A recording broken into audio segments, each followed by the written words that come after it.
অভির প্রচেষ্টায় কি প্রাণ ফিরে পাবে ছুটি? হ্যাঁ বন্ধুরা, সম্পূর্ণটি জানতে হলে ভিডিওটির প্রথম থেকে শেষ পর্যন্ত দেখতে থাকুন। সবাইকে শুরুতে দেখা যাচ্ছে শেফালি ছুটিকে একটা বারে নিয়ে এসে বলছে আমি এখানেই কাজ করি। ছুটি বলে আচ্ছা ঠিক আছে চলো আমি তোমাকে ভিতরে দিয়ে আসছি। না থাক না বোন, তুমি অনেকই আমার জন্য করেছো, আমি এখানেই ঠিক আছি। ছুটি বলে না না কোনো ব্যাপার না, আমি তোমাকে ভিতরে নিয়ে যাচ্ছি এসো বলে ভিতরে নিয়ে যায়। আর বলে তুমি এখানেই কাজ করো। শেফালি বলে কি করব বলো বোন, পেটের দায়ে কত মানুষই তো কত কিছু করে বলো। ছুটি বলে সে তো বুঝতে পারছি, ঠিক আছে তুমি বরং কাজ করো, আমি এখান থেকে যাই, আমার বেরোতে হবে, আমার ফোনটা যদি একটু ফেরত দাও। উনি শেফালি নাটক শুরু করে। ছুটি বলে কি হলো, তুমি ঠিক আছো তো, এখানে বসো, দেখেছো তো তোমার কতটা শরীর খারাপ, আমি বললাম আজকে আসতে হবে না, তুমি বাড়ি চলে যাও। ঠিক আছে তুমি ওঠো ওঠো, তোমাকে আমি বাড়ি নিয়ে যাচ্ছি, তোমাকে আজকে আর কাজ করতে হবে না। শেফালি তখন বলছে আমার বাবার ক্যান্সার গো, আজ এখানে গান করে যে টাকাটা পাবো সেটা দিয়ে আমার বাবার ওষুধ কিনতে পারবো, আজ কাজ ছেড়ে চলে গেলে বাবার ওষুধ কেনা হবে না, আর আমি মেয়ে হয়ে সেটা কিভাবে করতে পারি বলো।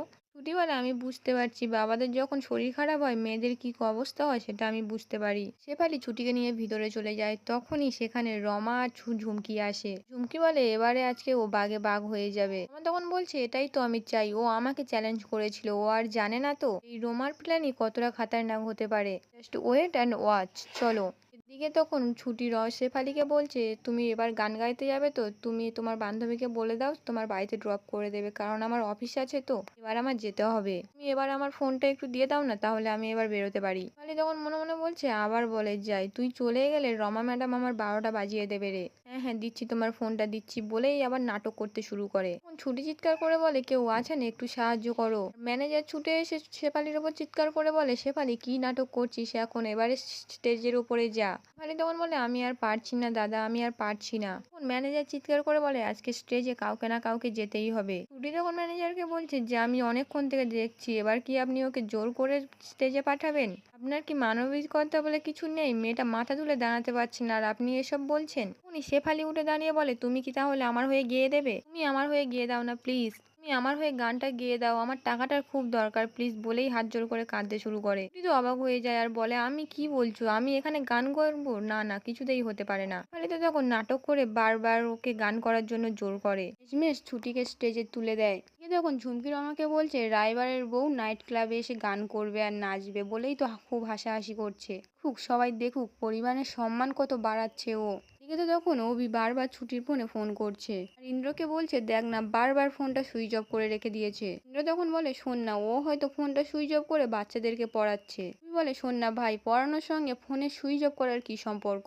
বলে শোন না তুই একটু বেশি পজেসিভ হয়ে যাচ্ছিস না। ঠিক আছে ভাই এত পজেসিভ হোস না, কমন। তুই বলে শোন ভাই প্রেম নেই ঠিক আছে, ও একটা বছর আমার কাছেই থাকবে, প্লিজ মাই রেসপন্সিবিলিটি। ঠিক যখন ঝুমকির আমাকে বলছে ছুটি গান করলে আমি সেটাকে ভিডিও করব আর রায় পরিবারের সকলকে দেখাবো। আমার তখন বলে স্পেশালি অভির মা কি আদরের বৌমা, আহা, আর সেই বৌমা বারে এসে মাতালদের সামনে গান গাইছে, ছি ছি কি সম্মানীয় ব্যাপার তাই না ঝুমকি, বলেই তো দুজনে হাসাহাসি করতে থাকে। তখনই ছুটি গান করা শুরু করে দেয় আর একটা হরিনাম শুরু করে, তখনই বারের প্রত্যেকটা লোক অবাক হয়ে যায়। ঝুমকি যখন ভিডিওটা বন্ধ করে আমাকে বলছে ও কি সব গাইছে, এখানে নাইট ক্লাবে এসে হরিনাম করছে। রমা তখন বলে পুরো প্ল্যানটা কেঁচিয়ে দিয়েছে ননসেন্স মেয়ে কোথাকারে, না না এটা তো কিছুতেই হতে দেয়া যাবে না। একটা মাতালকে গিয়ে বলে দাদা এইসব কি গান শুনছেন, এত টাকা দিয়ে এখানে এসেছেন এইসব গান শোনার জন্য, ছ্যা একটু অপমান টপমান করতে পারছেন না, একটু ঢিল টিন ছুঁড়ে মারুন না। উনি লোকটি বলে এই আপনি চুপ করুন তো, লারের আপ্পা তো রোজ দিন শুনি, কি মিষ্টি গলা কি সুন্দর গানটা গাইছে,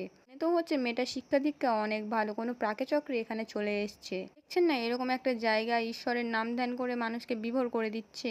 আহা মেয়েটার জবাব নেই। আমার তো তখন গিয়ে বসে পড়ে আর ঝুমকি বলে এইসব গানের ভিডিও নিয়ে আমি কি করব, বাড়িতে এইসব ভিডিও দেখালে না কোনো লাভ হবে না, রমা ম্যাডাম কিছু করুন না। আমার তখন ধমক দিয়ে বলে এই চুপ করো তো, ভিডিওটা করো, আরে এটা রায়বাড়ির বৌমা অভিমন্যু রায়ের বউ, দেখো না নাইট ক্লাবে এসে মাতালদের সাথে নাচছে, ছি আরে এটাই ওরা দেখবে। ঝুমকি তখন বলে মানে সেটা কিভাবে, এখনো তোমার রমার কেরামতি দেখা বাকি আছে ঝুমকি, ওয়েট অ্যান্ড ওয়াচ, তুমি ভিডিওটা করো। শেফালিকে ইশারা করে ডাকে, শেফালি এসে বলে ম্যাডাম আমি তো আমার কাজটা করে দিয়েছি, ও স্টেজে গিয়ে কি গাইবে সেটা আমি কিভাবে জানবো বলুন। রমা তখন বলছে তোমাকে আরো একটা কাজ করতে হবে শেফালি, বলেই অনেকগুলো টাকা দেয় আর একটা ঘুমের ওষুধ দেয়, দিয়ে বলে এটা ওকে খাইয়ে দেবে ঠিক আছে। শেফালি বলে পারবো, বলেই ওখান থেকে চলে যায়। ঝুমকিকে বলে, চলো ঝুমকি, আপাতত এখানে আমাদের কাজ শেষ। এখান থেকে বেরিয়ে বেচারির ছুটির পরিত্রাণ নেই বুঝলে, বলেই ওখান থেকে ওরা দুজন বেরিয়ে যায়।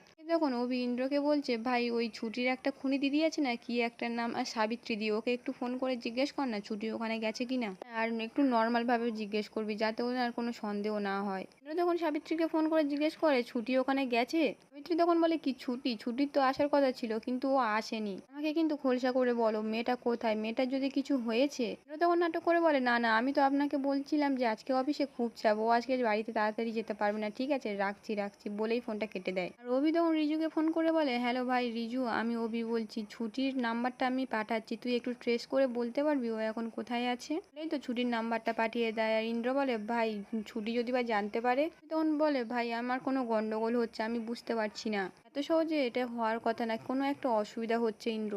তখনই অভির ফোনের লোকেশনটা আসে, লোকেশনটা দেখেই তো অবাক হয়ে যায়, বলে ছুটি এখানে, এটা তো একটা বার। ইন্দ্রকে বলে, আমি জানতাম একটা গন্ডগোল হচ্ছে, বাইকের চাবি দে। একটা কথা, ওই ট্রাফিক কন্ট্রোল অফিসে শশাঙ্ক বাবু, আমি ছুটির নাম্বারটা তোকে পাঠাচ্ছি, ওনাকে বল ওই বারের আশেপাশে যে সিসিটিভি গুলো আছে ওগুলোর ফটো তোকে পাঠাতে, তুই দেখ। এই যদি মনে করিস কোনো গন্ডগোল দেখাচ্ছে ইমিডিয়েটলি আমাকে জানাবি কিন্তু। এই তো তাড়াহুড়ো করে ওখান থেকে বেরিয়ে যায় অভি। এই তো ছুটি শেফালিকে বারবার বলে যে, তুমি আমার ফোনটা দাও, আমি এবারে বেরোবো। আর শেফালি বলে, এই যে তুমি তো ঘেমে গেছো, তুমি ভেতরে চলো, আমি তোমাকে ফোনটা দিচ্ছি। এই তো ছুটিকে ভেতরে নিয়ে গেলে শেফালি আড়ালে একটা কাপড়ে লিকুইড ঢেলে নেয়, নিয়ে ছুটির মুখটা মুছতে থাকে। আর বলে, এই যে তুমি পুরো তো ঘেমে গেছো, আমি তোমার মুখটা মুছে দিচ্ছি।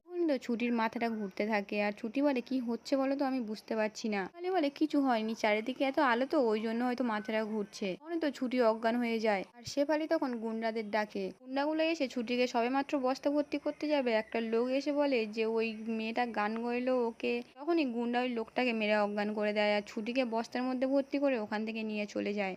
তখনই অভি ওখানে এসে ছুটি ছুটি করে চিৎকার করে ডাকতে থাকে। ম্যানেজার এসে সিকিউরিটিকে ডাকে, বলে ওকে এক্ষুনি এখান থেকে নিয়ে যাও। তখন ম্যানেজারের গলা চেপে ধরে বলে, আমাকে তুমি চেনো না, আমি একজন অফিসিয়াল লয়ার, আমার নাম অভিমন্যু শঙ্কর রায়, ছুটি কোথায় এক্ষুনি বলো আমাকে, কিন্তু তোমার বারের লাইসেন্স আমি ফেল করে দেবো। দাঁড়ান দাঁড়ান, আজকের যে মেয়েটা গান গাইলো নতুন, ওর নামও ছুটি বলেছিল তাই না? দেখুন ছুটি অনেকক্ষণ আগে গান গেয়ে এখান থেকে চলে গেছে, আর কোথায় গেছে সেটা আমরা জানি না। তুমি তো তখন চিৎকার করে বলতে থাকে যে, ছুটি কেন এখানে গান গাইবে, ছুটি কোথায় বলো। উনি সেই লোকটি ছুটে এসে বলে, যিনি গান গাইলেন উনির কথা বলছেন তো, আমি জানি উনি কোথায়। এই তো সমস্ত ঘটনা অভির কাছে সব খুলে বলে। উনি অভি ইন্দ্রকে ফোন করে সিসিটিভি ফুটেজের কথাগুলো জিজ্ঞেস করে। ইন্দ্র তখন বলে, আরে ওই বাড়ির যে পাশের গলিটা আছে না, ওখান দিয়ে ছুটিকে নিয়ে যাচ্ছে, হচ্ছে ওরা ছুটিকে বেঁধে নিয়ে যাচ্ছে। তারা শুনেই তো অভি ওখান থেকে বেরিয়ে পড়ে। এদিকে তখন ঝুমকি রমাকে জিজ্ঞেস করে, রমা ম্যাডাম আমরা এখানে কেন এসেছি? তখনই রমা রুদ্রকে বলে, দাদা ওকে বলে দাও আমরা এখানে কেন এসেছি। রুদ্র বলে, একটা প্ল্যান আছে, তোমার মতো মোটা মাথার প্ল্যান নয়, প্ল্যানটা আমার, বুঝতে পেরেছো? এটা কোল্ড স্টোরেজ, বুঝেছো? আমার লোকেরা ছুটিকে নিয়ে আসছে, এখানে ঢুকিয়ে আমরা তালা বন্ধ করে এখান থেকে চলে যাব, তারপর মরুক জমে ঠান্ডায়। তখন হাসতে হাসতে বলে, এ তো পুরো ক্রাইম সিন, মানে আমি এরপরে যখন সিনেমা করব পুরো ফাটিয়ে দেব, তো গরম গরম অভিজ্ঞতা আমার হাতে থাকলে। তখনই গুন্ডাগুলো ছুটিকে ওখানে নিয়ে আসে। রমা বলে, তাহলে ছুটি এখান থেকে স্ট্রেট পুরো জমের বাড়ি? কিন্তু তখন ছুটিকে টানতে টানতে কোল্ড স্টোরেজের ভিতরে নিয়ে যায়, আর বলে, আমাকে ওই বাড়ি থেকে বের করে দেয়া না নে এবারে, এই ভিতরে আটকে রেখে চলে আসে বাইরে। উনি ছুটি চিৎকার করে বলে, কে বাইরে, দরজা খোলো। তখনই ওখানে অভি চলে আসে। আজকের এপিসোডটি এখানেই শেষ হয়ে যায়। আপনাদের কেমন লাগছে প্রতিজ্ঞা কমেন্টে জানাতে ভুলবেন না।